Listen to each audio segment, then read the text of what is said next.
सतयुग में हर, त्रेता में हनुमान और द्वापर में कपिध्वज के रूप में बैठे हुए, ध्वज पर बैठे हुए कपि श्री हनुमान जी महाराज। 3 युग में हनुमान जी की महिमा हो गई।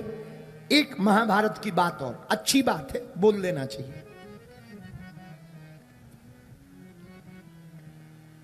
महाभारत में अर्जुन की रथ की लगाम घनश्याम के हाथ में थी। अर्जुन के रथ की लगाम श्याम के हाथ में थी। और कितना अच्छा संकेत है, जिसके जीवन की लगाम भगवान के हाथ में होती है उसका रथ कभी जलता नहीं है, उसका रथ तो जल करके भी बचा रहता है। जिसकी जिंदगी की लगाम गुरु के चरणों में बंधी रहे, भगवान के चरणों में बंधी रहे, उसका घर कभी जलता नहीं है। बोलो जय सिया राम, जोर से बोलो।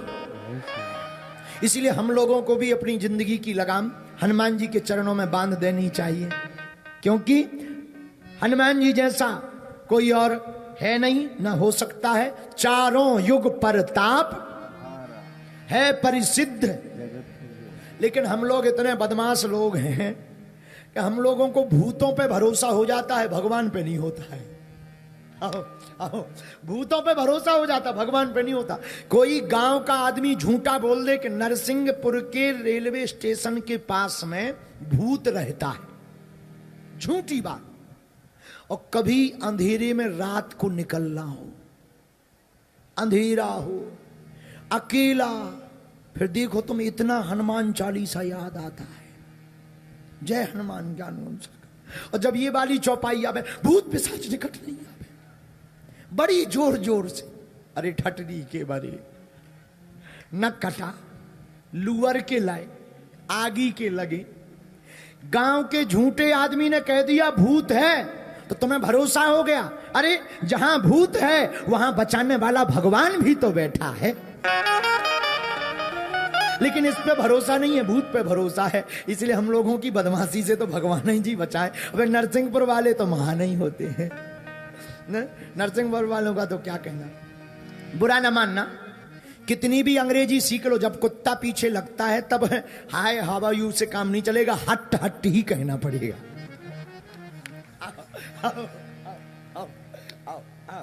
तुम कितनी भी अंग्रेजी पढ़ लो, पर अगर कुत्ता पीछे लग जाए तो नो नो नो में काम नहीं चलेगा। No no no no you go go go, अरे नहीं, सीधा कर, हट, तभी भगेगा। इसलिए भैया हम तुमसे भी कहते हैं, चाहे जितनी चिकनी चुपड़ी बातें कह लो, पर सार तो यही है, हनुमान की भक्ति ही सार है, बाकी सब बेकार है। बोलो जय सिया राम, जय सिया राम, जोर से बोलो, जोर से बोलो। इसलिए हनुमान जी का चारों युग परताप है परिसिद्ध। ऐसे हनुमान जी के चरणों को पकड़ो। अब आज बहुत देर हो गई, कितने बजे गए? 11 बज गए, 11:30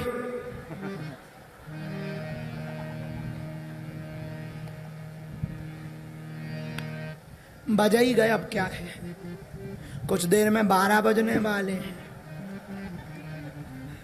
घड़ी के भी और शकलों के भी। हमारे जज साहब तो दिन भर से ही नहीं गए, जज साहब तो छुट्टी लेकर के यहीं बैठे हैं। अच्छा, सबसे ज्यादा एक बात बोले, नरसिंहपुर का प्रशासन बहुत अच्छा है, ताली बजाकर धन्यवाद दो। पुलिस प्रशासन बहुत अच्छा है, बहुत धन्यवाद है पुलिस प्रशासन को। क्यों? आज 5 किलोमीटर का जाम रहा होगा, 3 किलोमीटर का जाम तो था। और हमें बताया गया, अभी एसपी महोदय आए थे तो नितेंद्र जी बता रहे थे, लगभग 3.5 लाख से ज्यादा मोबाइल इस प्रांगण में एक्टिव थे। बहुत से लोग ऐसे आए जो मोबाइल नहीं लाए होंगे। इससे तय होता है कि आज लगभग 5 लाख लोगों का महासैलाब यहां पर जुड़ा है। पर धन्य है यहां का प्रशासन, एक बाल भर यहां का वहां नहीं हुआ, सब अच्छे से निपट गया। एक बार यहाँ के पुलिस प्रशासन, एसपी महोदय, कलेक्टर महोदय को हम धन्यवाद देते हैं। और सभी पुलिस अधिकारी जो यहाँ पर लगे हुए हैं, सेवा में, ड्यूटी में, अपनी देश रक्षा की कर्तव्य को निभा रहे हैं, बहुत बहुत धन्यवाद के पात्र हैं। ये लोग तो मन ही मन कह रहे होंगे और बाबा कितने बजे तक चलेगी। कुछ बेचारे पुलिस वाले कह रहे हैं ऐसी ड्यूटी नहीं करी हमने। अब नेताओं की सभा 2.5 घंटे में विराम। बाबा जी हैं सो इनका इंजन ही शांत नहीं हो रहा। दिन में भूत भगा रहे, पर्चा बना रहे, रात को कथा सुना रहे। अब होना क्या है, कुछ पुलिस भाई तो कह रहे अखंड तो नहीं चलेगी। क्या अखंड चलनी हो। बेचारे पुलिस भाई अब बोल कुछ नहीं पा रहे, वो बात अलग है। अब बोले क्या, बाबा जी हैं क्या बोलेंगे, मीडिया में आ जाएंगे। मन ही मन तो कह रहे अब हो गया, बंद करो। तो अब 11:30 बज गए, इसलिए हमें भी लगता है कि हमें जाना चाहिए। गला भी आज हमारा ऐसा बैठ गया जैसे पूरा बुढ़ापा आज ही आ गया। तो बहुत थक भी गए। तुम लोग भी भूखे होगे नहीं? भूखे हो? कोई बात नहीं, मन ही मन में गुजिया की कल्पना करो। और कर भी क्या सकते हैं, कल्पना के अलावा कुछ कर भी नहीं सकते। मन ही मन में कल्पना करो। पर धन्य है हमारे अजय भाई लोधी जी और पिंकू दुबे। देखो तो छोटे छोटे बच्चों ने क्या कमाल कर दिखाया है। आज नरसिंहपुर में इतिहास बन गया। नरसिंहपुर जाना जाता है नर्मदा घाटी के, नर्मदा मैया के लिए, बरमान घाट के लिए, डमरू घाटी के लिए, नरसिंह मंदिर के लिए। नरसिंहपुर जाना जाता है अरहर की दाल के लिए। नरसिंहपुर जाना जाता है गन्ना के लिए। नरसिंहपुर जाना जाता है आचार्य रजनीश ओशो के लिए। पर आज से नरसिंहपुर जाना जाएगा इस कथा के आयोजन के लिए। इसमें कोई संदेह नहीं।